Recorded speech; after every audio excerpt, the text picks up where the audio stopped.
Britain's royal palaces. Majestic. It's absolutely dripping in history. Luxurious. The White Drawing Room at Buckingham Palace is like a scene from a Disney film. And packed to the rafters with incredible secrets. Secrets that the royal family would much prefer not to be made public. From royal courtships to royal births to royal marriages and scandals, the palaces have played host to all of that.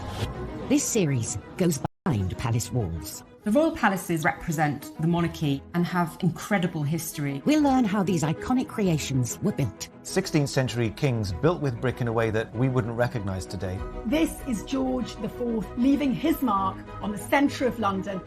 Uncover the spectacular palace art housed within them. The royal collection is vast, and I mean vast. It has more than 1 million objects spread across all of the royal palaces. Just imagine what has been collected over centuries. So this collection is unlike any other collection in the world. Discover their gruesome stories. It's an amazing insight into the royals' history, but also our common history. Frankly, you're going to cut the head off a king. It's got to be done in a palace. And relive the recent events that shaped the modern royal family. The whole case was an absolute fiasco and a huge embarrassment. The Queen was particularly aggrieved that Harry had done it in the way that he had. This is The Secrets of the Royal Palaces.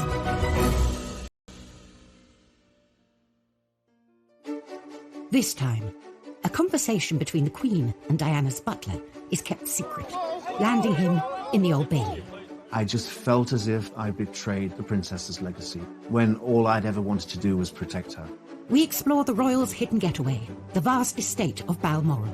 They can walk for 4 or 5 hours and not come across a living soul. We discover that Henry VIII's great lost palace was a stadium for violence.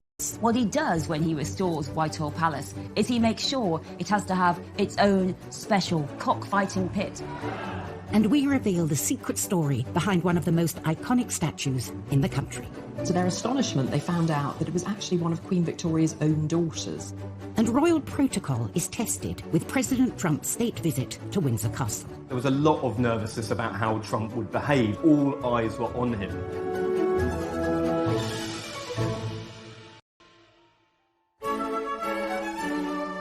The royal palaces are stuffed to the brim with priceless objects and paintings.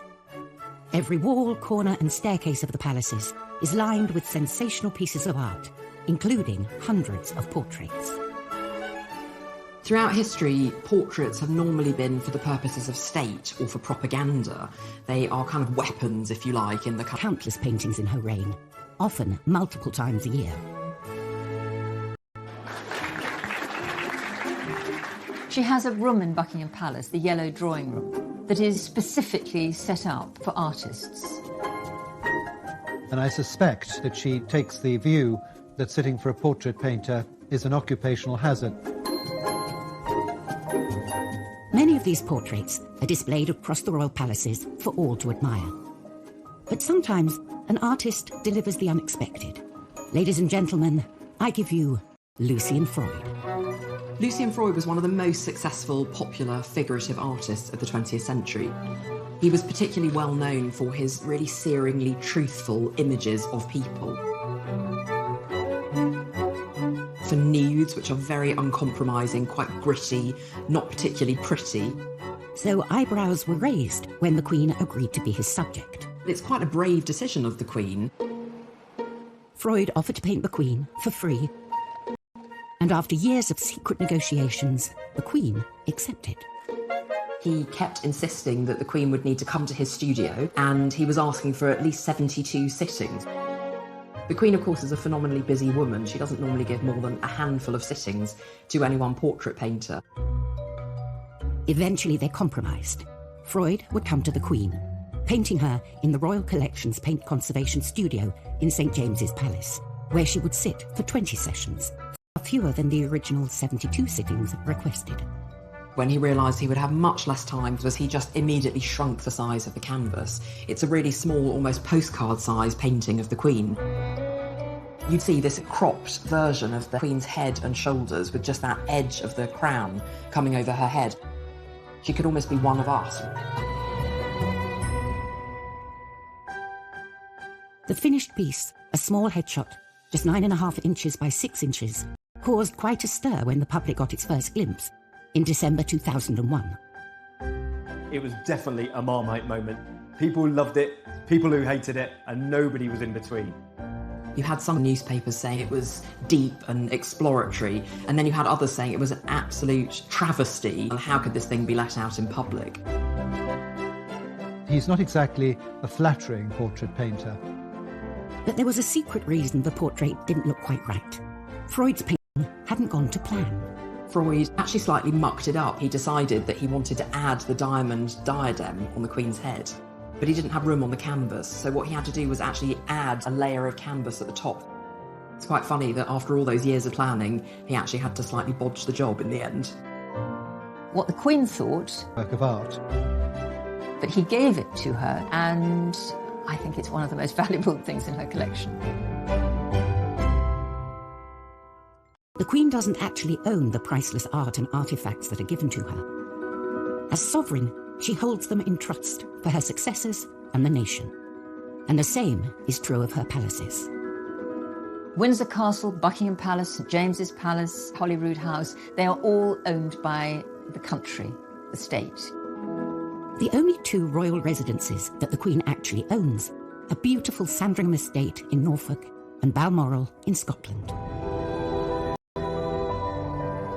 For nearly 170 years, Balmoral has been the royal family's secret retreat in the Scottish Highlands. Balmoral is very Scottish. It's set in the most beautiful countryside in the Highlands of Scotland. The royal family's annual summer holiday here is a time for them to embrace all things Scottish. So you'll quite often kind of be woken up with the sounds of bagpipes. Being a Scot, that's something I wouldn't mind actually having a piper wake me up. In 1842, Queen Victoria and her husband Prince Albert fell in love with Scotland. She was infused by the romance of Scotland. She loved it, and so did Prince Albert. It reminded him of his native Germany, the great mountains of Bavaria, which of course were dotted with romantic castles.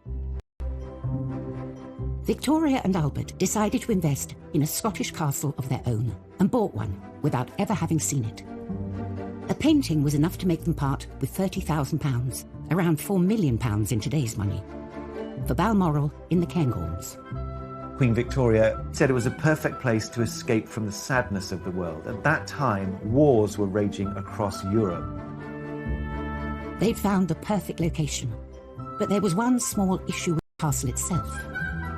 When they got to visit in 1848, Victoria said, well, yeah, it's lovely, but it's a bit small.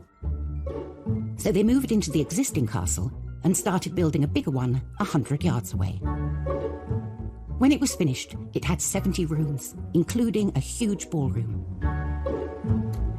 Its 7-storey tower harks back to medieval defensive tower houses, while its pepper-pot turrets are reminiscent of French chateaux.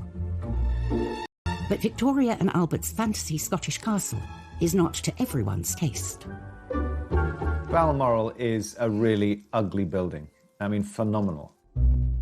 It is a country house with an overscaled tower. It looks like a grand landscape. In addition to the castle, there are 150 other buildings dotted throughout the estate, including farms, cottages, and a distillery.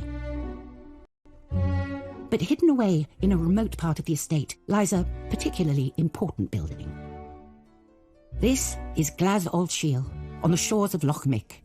Nestled beneath a mountain, this remote spot is perhaps the most beautiful place on the estate. And this lodge reveals the untold story of Balmoral and Victoria and Albert's lost love. Coming up on Secrets of the Royal Palaces, the Kensington Palace butler fighting for his life. I had no backup, no defence. I was heading straight to prison. And the secrets of the witches of Holyrood. They find what they say is the devil's mark on her genitals. And she said, yep, it's true. I was the devil's witch.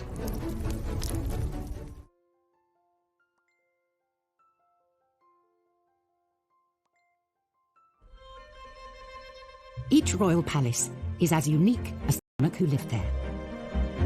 George IV's Buckingham Palace was designed as a showpiece which would dominate London, while William III's Kensington Palace was built outside of London as he suffered from asthma and wanted to avoid the pollution.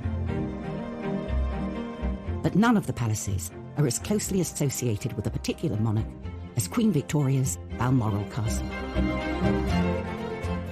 Balmoral, the royal Scottish retreat. It's not just a house, it's a 50,000-acre estate. That's almost twice the size of the city of Manchester. Balmoral is hundreds of acres of nothingness with nobody. They can walk for 4 or 5 hours and not come across a living soul. Queen Victoria and Prince Albert bought the estate as their ultimate secret love nest, a place where they could get away from the court and be together. It's what they were buying into at Balmoral. It was a way of life. It was an escape from royal duty and ceremonial and stuffy staterooms and interfering prime ministers. This was their pad. It was where they could indulge in their hobbies. Here, Albert would stalk deer and Victoria would paint. But all that came to an end in 1861 with Albert's premature death. Victoria was devastated. She retreated from the world and found solace at Balmoral. And here on the shores of Loch Mick, she built what she called her widow's house, where she could mourn in peace. It was an additional place where she associated to it. It became hers, her widow's cottage. And it just shows the depth, I think, of her despair and her need to escape. And it was at Balmoral that she found a place to do that. Victoria spent her first night in the lodge in October 1868 and recorded her sorrow and loneliness in her diary, missing her dearest Albert, with whom she had been so happy at Balmoral.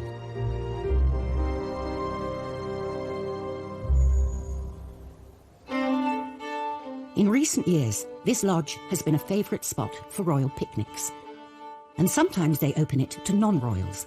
One of its outbuildings is a bothy, a resting place for hikers. So it's the only royal residence where you can drop into sleep for the night for free. Another hidden building on the estate, about a mile from the main castle, is particularly special to our current queen. Every year she starts her summer holiday with a stay at the 7-bedroom Craiggowan Lodge. So since the house is open to the public for much of June and July, often the Queen will arrive in Scotland before the big house Balmoral is open. So she stays at Craiggowan Lodge. And I don't imagine she's doing the cooking or anything, but she and the Duke are able to be there as an ordinary married couple without the grandeur. I think the Queen sees the grandeur in these amazing houses as sort of part of the job.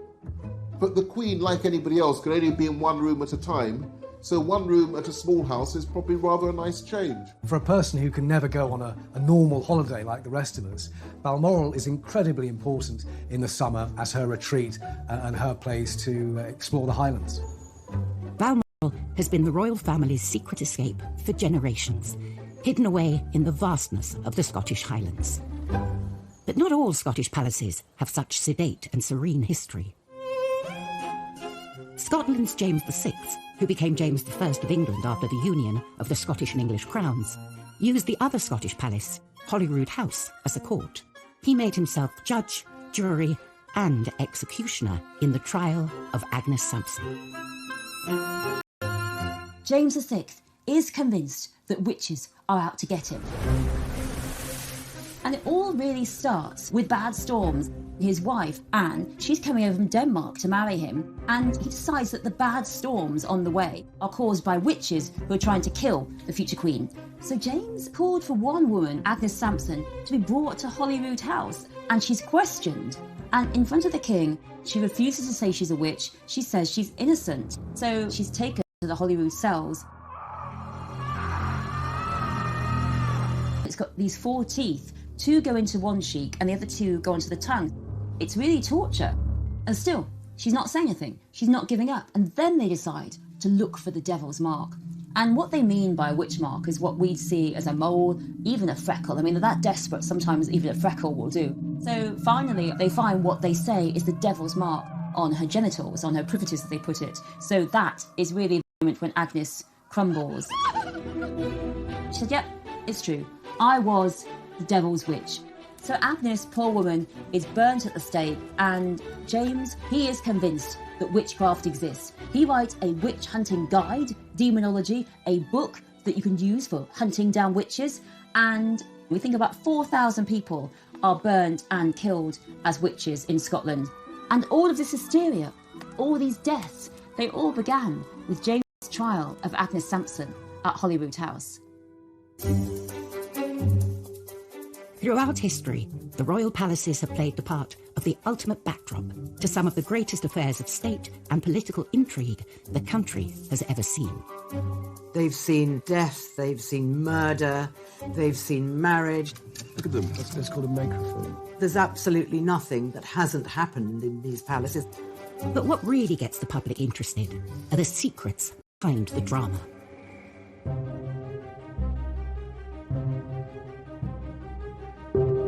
June 1998, Kensington Palace. 10 months after Princess Diana's death, her former butler, Paul Burrell, is spotted by the police. Duty police officer at Kensington Palace noticed Paul Burrell pulling up about 3:30 in the morning, loading up his car with a couple of evening dresses and a wooden box. 3 years later, the police launch an investigation into the suspected sale of Princess Diana's personal possessions in America. It led police to Burrell's Cheshire home, where he was then living with his wife and 2 sons, and a dawn raid. When the police came to my family home that day, the bottom of my world fell out. I felt completely helpless and hopeless. Police spent 12 hours searching his house and found hundreds of Diana's possessions. It didn't take them very long to find about 2,000 different items. One officer went up into the loft and said, it's wall-to-wall royal dresses and stuff up here. The police's view was that this man was helping himself and stealing Diana's possessions. Burrell had worked for the Queen for 10 years. He was then I was invited into her world. I became part of her world and became closer and closer as the years went by. Diana felt that she could trust him, she confided in him, and as he later revealed, she did ask him to provide some very intimate services, including smuggling boyfriends into Kensington Palace late at night. It all came to a boiling point when the couple decided to lead separate lives and separate. Charles said to Diana, you can have anything you want. What do you want? Do you want the furniture? Do you want the silver? You name it. Make a list. So she made a list. And on top of that list, she put my name. And when Charles saw it, he said, you can't have Paul. Paul came from my mama, and I need him for the future. But Charles, Princess Diana said, you said I could have anything I wanted. And I'm taking Paul with me to London. She believed that Paul Burrell was one of the few people in the world that she could trust implicitly to do what she wanted and to be her man, if you will.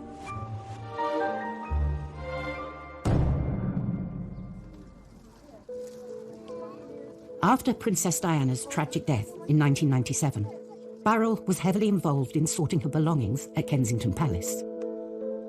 It was an arduous task, but I found it quite cathartic, really, to be in her world, to still be in control, to still be taking care of the things that she loved most. But Paul felt members of Diana's family were deliberately destroying her legacy, getting rid of material they didn't want the public to discover. He could see her mother and sister tearing up letters and removing things, and he felt that there were things in that palace which should be preserved for William and Harry. And Mrs. Shankid would sit on the settee in the princess's sitting room and constantly shred the princess's correspondence. She really did destroy part of the princess's world. Burrell started secretly protecting her possessions and removing them from Kensington Palace. And it was these items the police found in his home 3 years later. The 43-year-old former royal servant left a London police station this evening to return to his home in Chester, having been formally charged with stealing 342 items of personal property. The police believed they had enough evidence to take Burrell to court, with the apparent approval of Prince Charles. The police told the Prince of Wales they had photographic evidence of me wearing Diana's clothes. Of course, none of it was true. None of it was true. It never happened. The stage was set, Paul Burrell has denied 3 charges of theft. and intimate details about the royal family could be exposed. It's impossible for anybody to have witnessed what happened. So because of that, I had no backup, no defense, none whatsoever. I was heading straight to prison. Coming up, the Queen reveals a secret conversation that will change the outcome of the Burrell case. Never before had a monarch intervened in a criminal court case. And Henry VIII sees a palace as the perfect backdrop for extreme sports. When he restores Whitehall Palace, he makes sure it has to have its own special cockfighting pit. Behind the pomp and glamour of the British royal running. Very rarely do any of these backroom staff make it into the headlines. But in October 2002, all that changed with the trial of Princess Diana's former butler, Paul Burrell.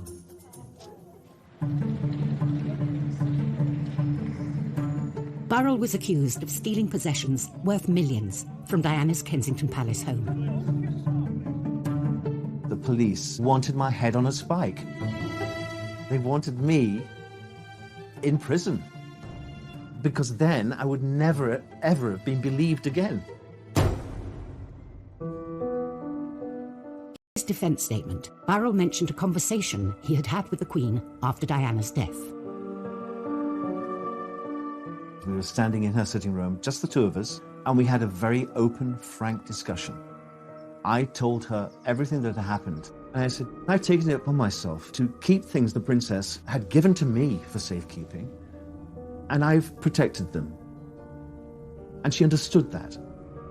But due to an age-old palace protocol, Burrell was duty-bound to keep the details of this conversation secret.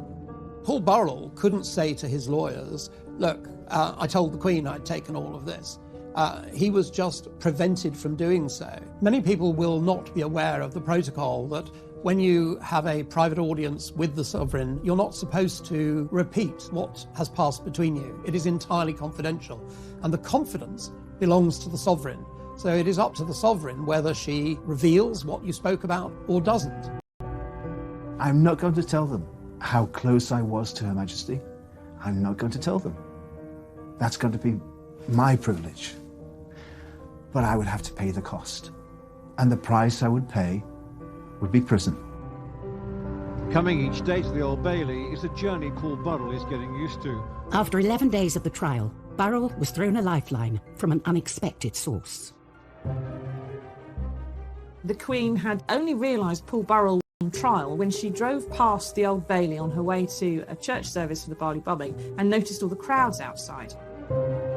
And the Queen then, at that point, her memory is jogged and she realises that she has the vital piece of information that Burrell had in fact told her that he was doing that. He was taking things for safekeeping. And the Queen, in reply, said, oh, hang on, Paul told me he was looking after these things for safekeeping. We'd better let them know. The Queen's recollection undermined the prosecution.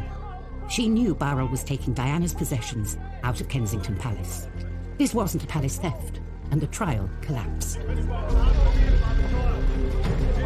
Permanently deprived the royal princes of their mother's goods, merely that he'd taken them into custody so that they could have them when they grew to be 18. So there was no theft. I'm expecting to make a statement on behalf of Paul Burrell. I couldn't believe I was free to walk from the Old Bailey instead of into a prison cell. Burrell was jubilant, claiming that the Queen had come through for him. Never before had a monarch intervened in a criminal court case. And she'd saved me. She saved me from what I thought was my fate. But I think she saved me because she knew me, because I was her boy for 11 years. And she saw me grow and saw me marry and have 2 children. And I think she cared. I do, I think she cared. She cared about me and what would happen to my family. One of the most high-profile court cases was now over. The Kensington Palace butler was free.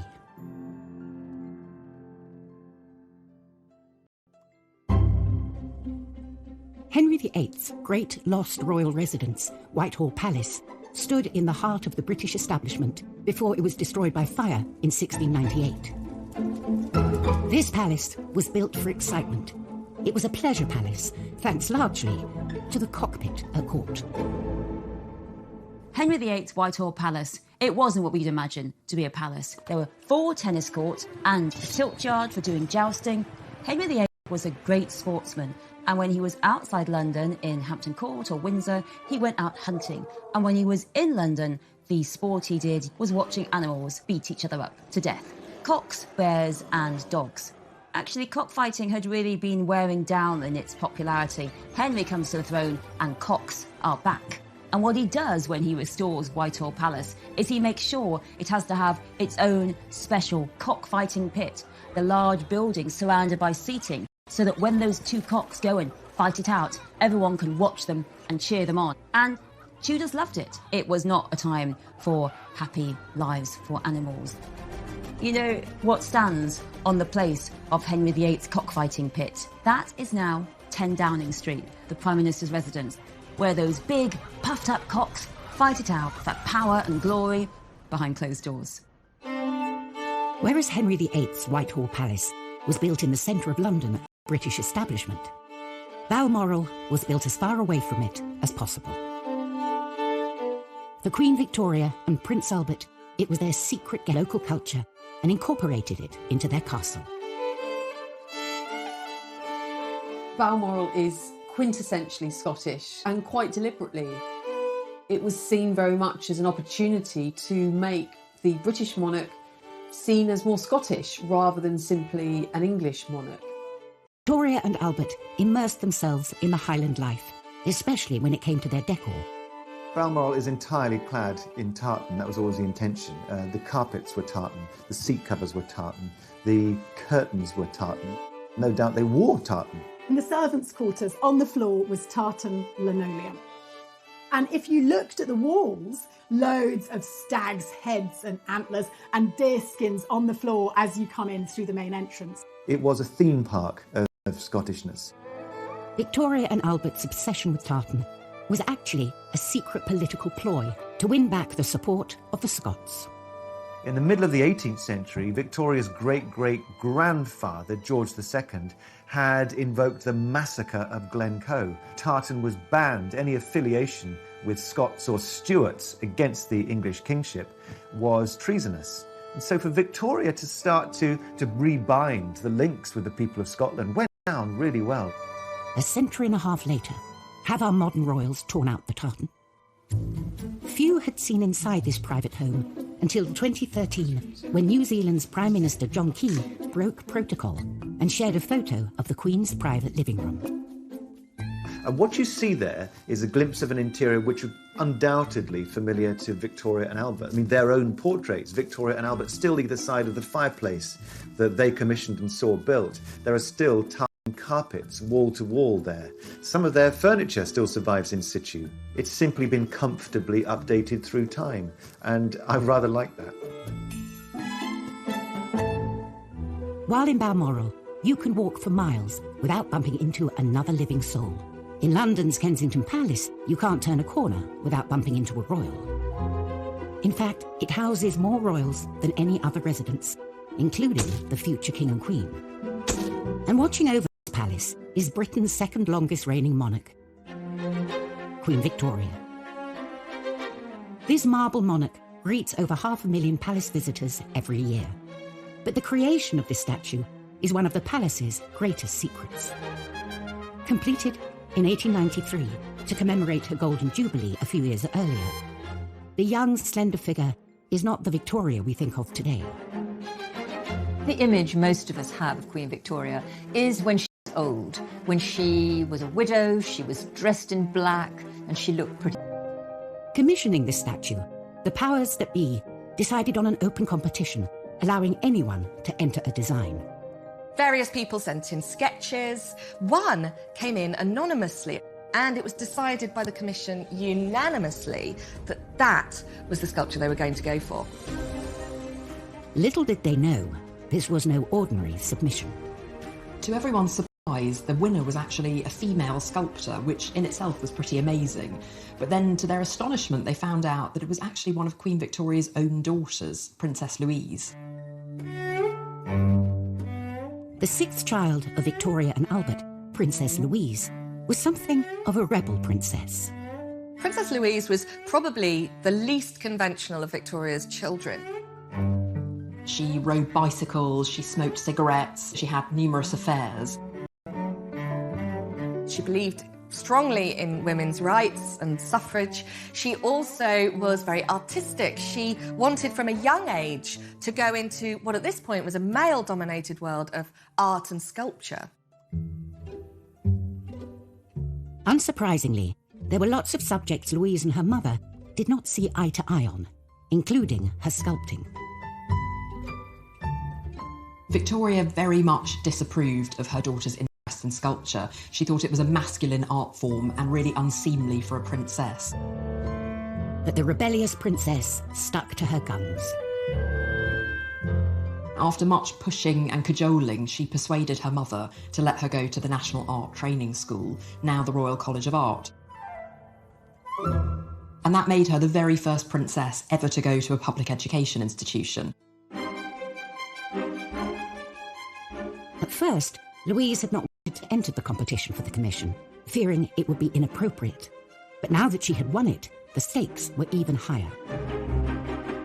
Not only did she have to satisfy the organisers and the general public, she also had to please her disapproving mother, the Queen. Everyone would have had an opinion about the sculpture, and lots of people would have been waiting for Louise to fail, particularly feeling that a woman's sculpture wasn't appropriate and a member of the royal family.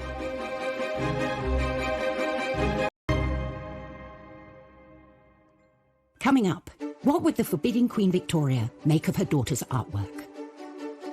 You get a sense of the pressure coming from all directions.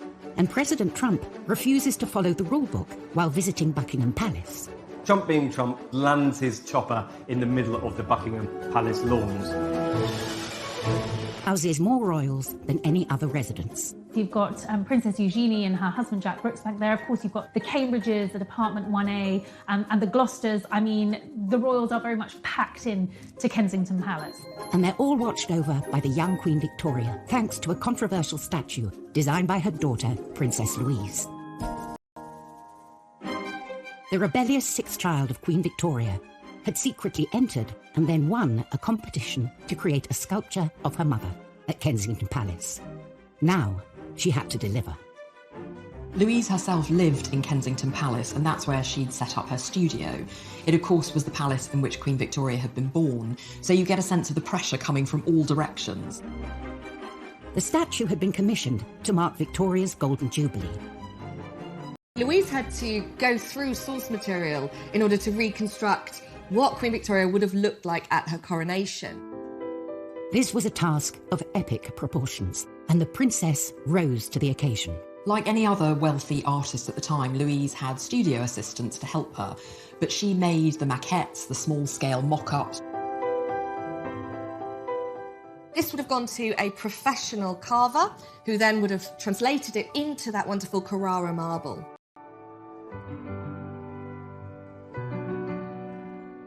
Although the statue had been commissioned for the 1887 Jubilee, it was not completed until 1893, on the anniversary of her coronation.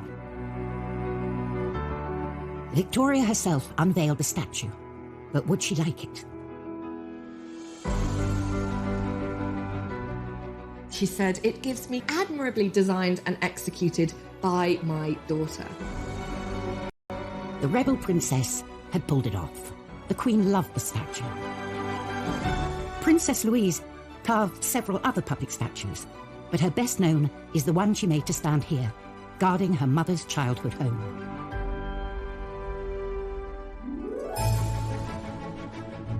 In her 65-year reign, Queen Elizabeth has hosted 113 state visits.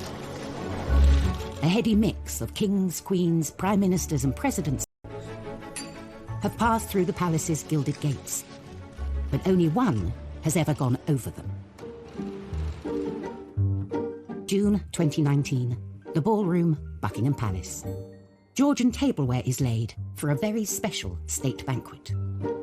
A state visit is very much about putting on the best of British.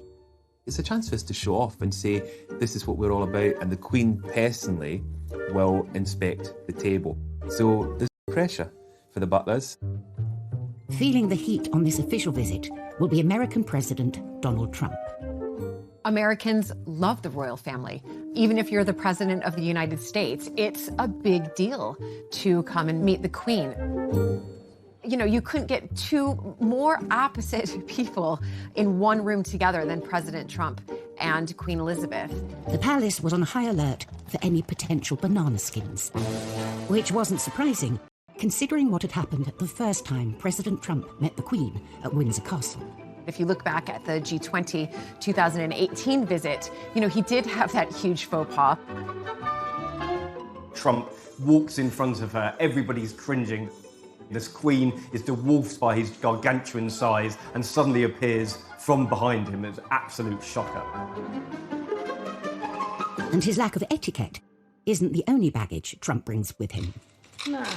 The room is full of mirrors. Where would you like it? If you look at the two state visits between Obama and Trump, it's almost night and day. You know, when Obama arrived, he obviously took a car to Buckingham Palace, and the streets were lined with people cheering him on. And it completely opposite when Trump arrived. The streets were lined mostly with people protesting his visit.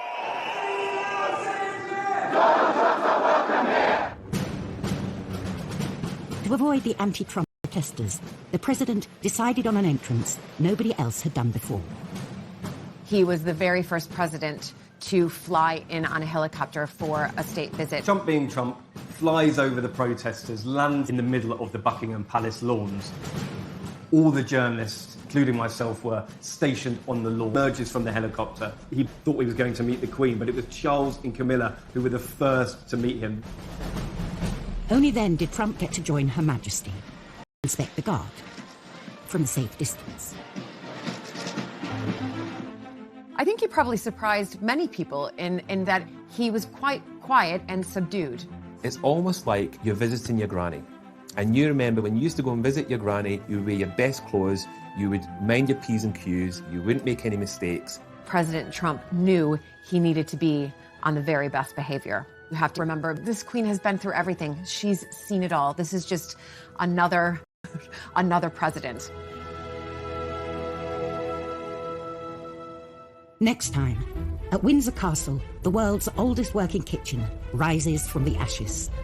The archaeologists revealed something quite extraordinary, that this was original to Edward III's building.